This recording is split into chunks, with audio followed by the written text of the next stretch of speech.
In part 4 of the Unity Nonlinear Editor series, there's going to be a focus on basic interaction using the event class and its data members. Dragging around elements in the GUI will be implemented by handling a small set of event types. When we make our changes, we will also signal for the GUI to immediately update by making use of the repaint function. Alright, so we have this right there. Let's make it so that we can click on this bar right here and move it around to change the frame. And we'll add some more interactions a little later too, such as being able to click here and changing the size and start that way too. So first off, we're going to make this function right here return what it wants to do after it's drawn all the stuff in the spirit of immediate mode GUI-ness, although it's going to be kind of not quite the same as Unity's immediate mode GUI, but that's fine, because it'll work just fine. Okay, so let's make an enum block action. Actually, let's select that, press Alt a few times, Alt up to move that to the top.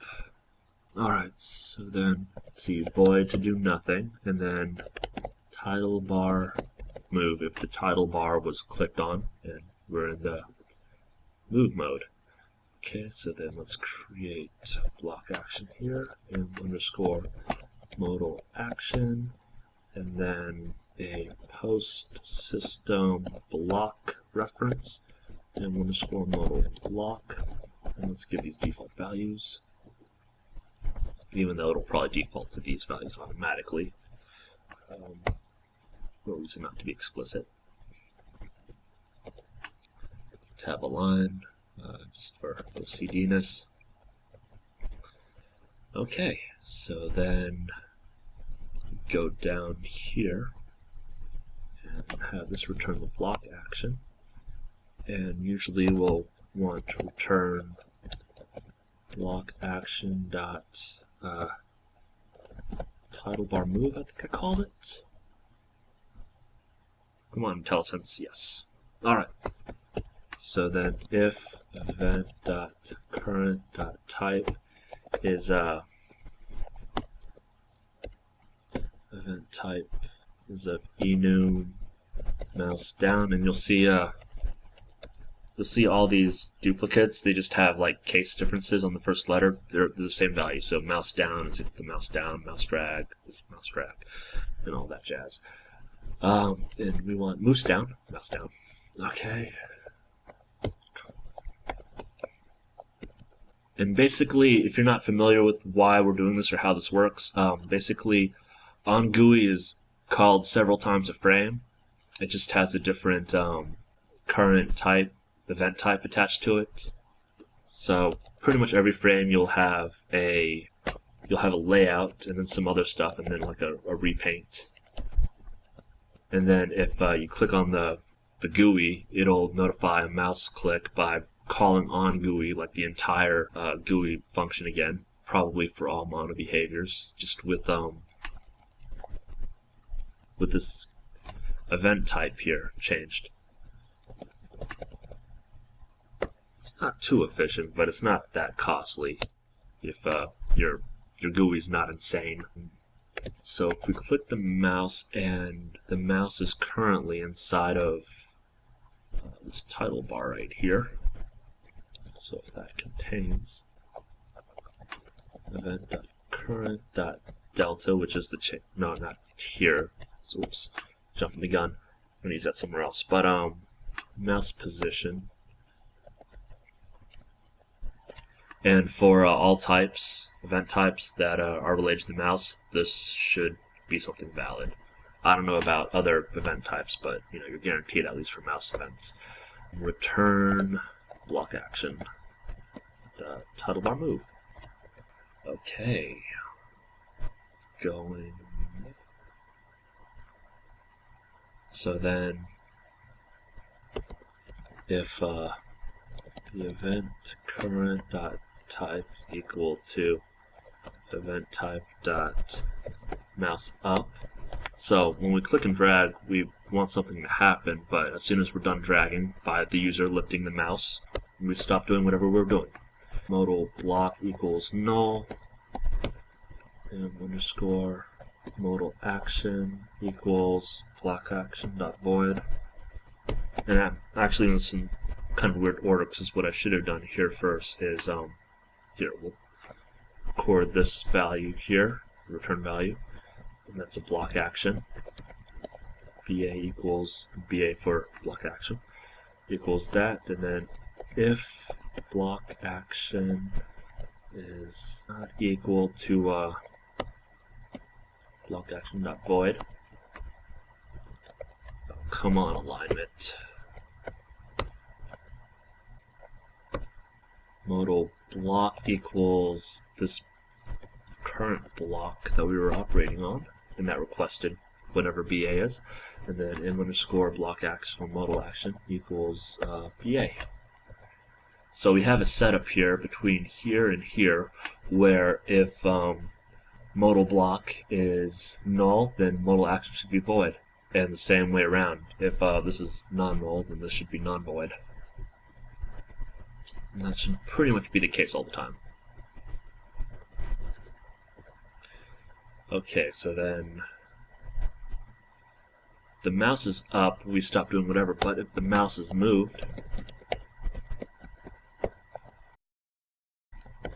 oh my god, okay, type dot mouse drag. Okay, then mouse drag, then we first need to see what's the current action we're supposed to do. And there is only one right now, which is this block action title bar move.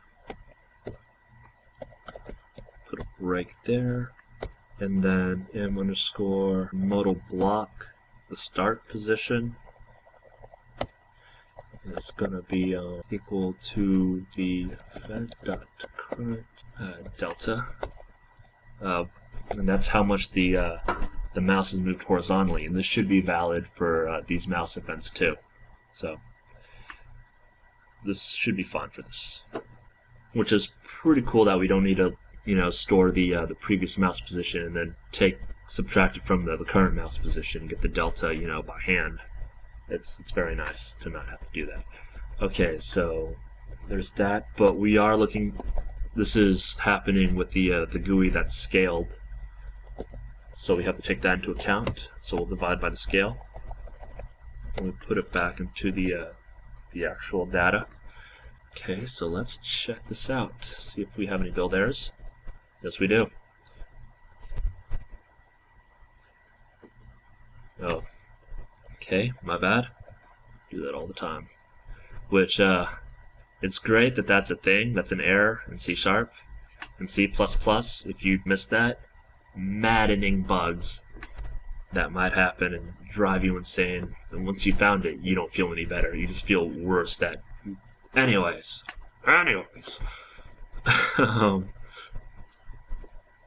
Be gone, build, finish building, good. Okay, so oops, not there. Click here, we drag, nothing happens. Ooh. Let's update this. We click here and drag. Let's take a second to debug that. So, if for blocks, option will recur. Oh, this. Oh, that's so bad. Hopefully I didn't confuse anyone. Like, why did he put,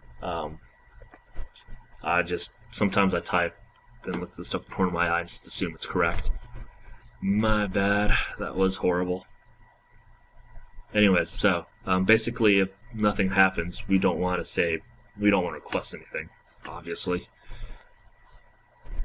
So let's try that again. So, click here. Yeah. Neato. And you'll notice it is lagging a bit. And that's because it's actually waiting on another event to cause it to redraw. But if we want to force it to redraw instantly after we know that something significant happened, such as, where are you, right here? We call the function repaint, which is a member variable of, oh god, mono develop. Why? Oh, God. Alright. Everything should be saved at a good spot, right? All I did was needed to say repaint.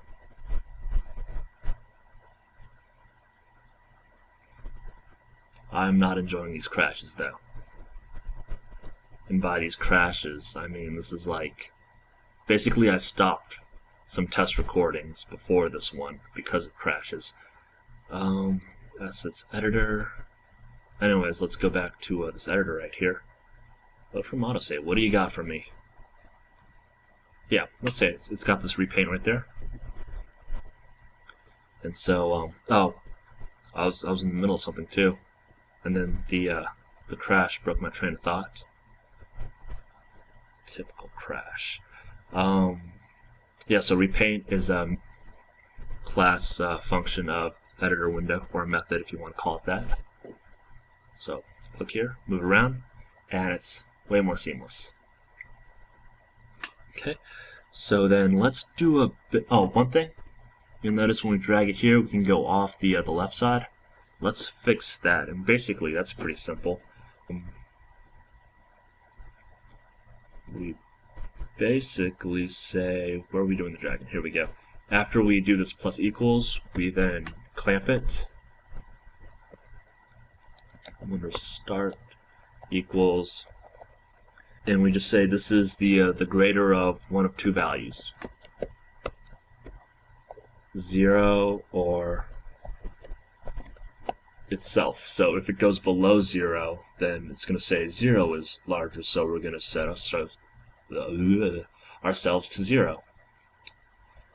And if it's larger than 0, then, you know, itself is larger, so it pretty much stays the same. We could do an if statement here, but I'll usually just do these. To me, they're more elegant when you're comparing 0 or clamping values. I'll use math.max.min and .clamp. It just flows better for me. Alright, so then I'm going to recompile, and then now we can't go across there.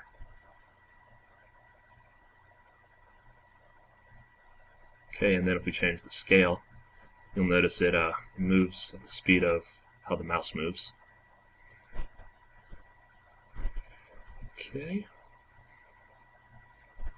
Now let's have it to where if you click on these elements here, then it'll change as you would expect.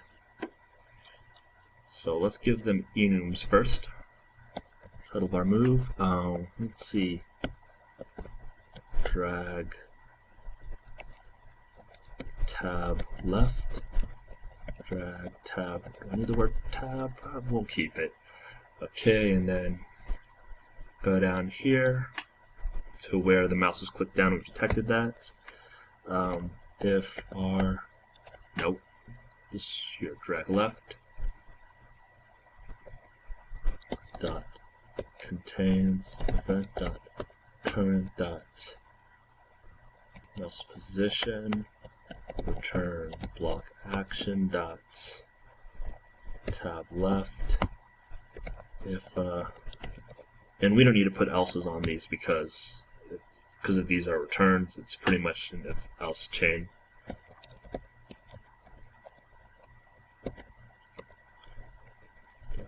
Current dot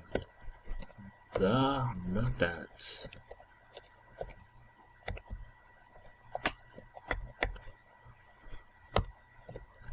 Return block action dot drag tab right, and then we'll put the yeah, we'll keep. I was contemplating taking this repaint out, you know, and putting it here, but for now we'll keep it this way and just keep on adding repaint for all these cases. Blocks of action dot tab left, break case block action dot drag tab right, break, and then tab let's mess with right first. M underscore modal block dot underscore width plus equals. We basically just do what we did here. Plus equals that, and now we want to make it so that the width is not less than 0, or else we'd have a negative width, and it would flip on itself horizontally. And let's make that actually something really thin, not absolutely 0.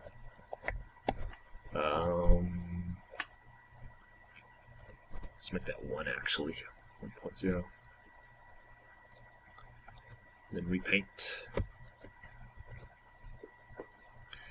And then before we test that out, we'll do this right here. M underscore modal block dot end plus equals. And remember, this is the property we made earlier. This right here.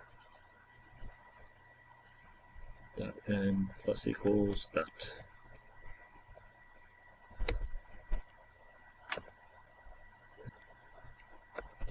Underscore modal block dot. You know what? We're just gonna make sure that the width is same. We'll copy this part right here because that does modify the width. Equals all that. Yeah. Repaint. All right. Fingers crossed. Let's check this out. And let's select the main camera here so we can see it in the inspector. So this, of course, works. We would have tested that. This. Hey, check that out. And this does not work how I wanted it to. Oh, because this, it's actually modifying two things. The position we're on, and if we assume this end stays the same, and that would be in the width. So let's go to here, and then say M underscore modal block dot M underscore start. Actually, here's what we're going to do. We're going to move this up. We're going to record the current width, and I'm going to actually create a scope here. There. So we can have this variable inside, float, f old end equals that. Okay, so the start gets modified like we do here.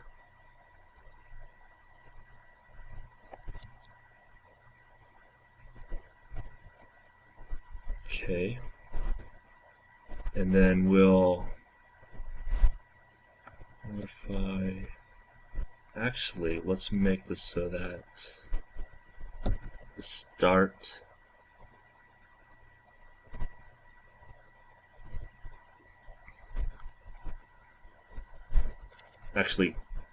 start equals.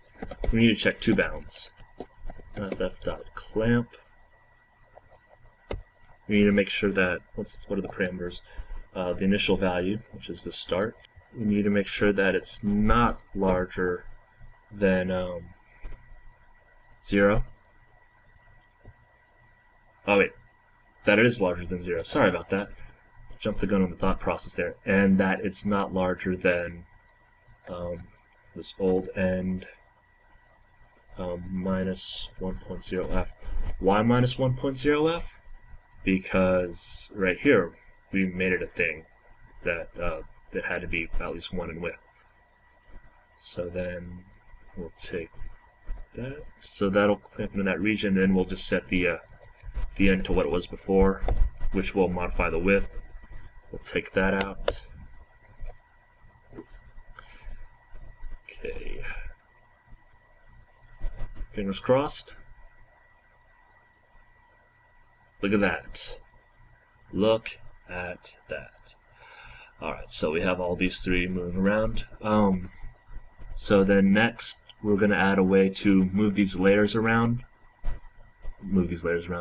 To actually, we're going to do that too, but before we do that, we're going to implement a way to move these blocks around these layers and delete them and all that by adding some widgets in this area. Yeah. That's coming up next.